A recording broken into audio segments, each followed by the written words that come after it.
దాదాపు అన్ని మత గ్రంథాలలో ఆయనను గూర్చి ఉనికుండేటట్టు చేసి మనందరి పాప పరిహారార్థమై ప్రాయశ్చిత్తంగా బలై తిరిగి లేవటానికి వచ్చిన ఏకైక వ్యక్తి ప్రభువైన యేసుక్రీస్తు ఒక్కడే. మిగిలిన వాళ్ళు చాలామంది ఉన్నప్పటికీ మరి వారందరూ ఎందుకని రక్షకులు కాదు, వారందరూ ఎందుకు సృష్టికర్త కాదు అంటే వారెవరూ కూడా మన పాప పరిహారార్థమే ప్రాణం పెట్టి తిరిగి లేచిన వారు కాదు గనుక. శుక్ల యజుర్వేద సంహిత మీరు చూడగలిగితే అందులో స్పష్టంగా చెప్పాడు.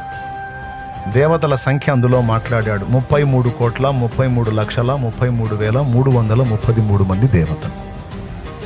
వీరందరూ అగ్నినే అర్చింతురు అని రాశాడు. ఇంతమంది కూడా అగ్ని అనే ఒక వ్యక్తిని ఆరాధిస్తున్నారు అని రాశాడు.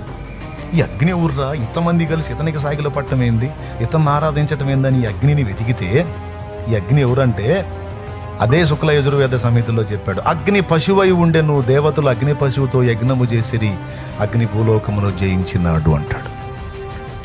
అంటే ఎవరి అగ్ని అంటే యజ్ఞమైన అగ్ని, ఆహుతించబడ్డ పరమాత్మట.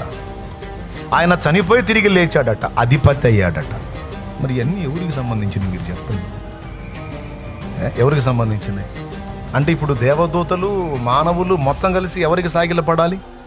ఎందుకు సాగిలపడాల్సి వచ్చిందంటే అందరి పాపాల కొరకు వెలజల్లించినాడు ఆ ఒక్కడే కాబట్టి.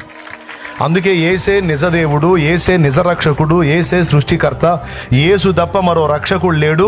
యేసునందే మనం నరకం తప్పించుకొని నిత్య జీవం చేరగలం, యేసునందే విశ్రాంతి పొందగలం, యేసునందే జీవిత విలువలు తెలుసుకోగలం, యేసునందే మనం క్రొత్త జీవిత అనుభవంలోకి రాగలం, యేసునందే మనం పరమాత్మను చేరగలం.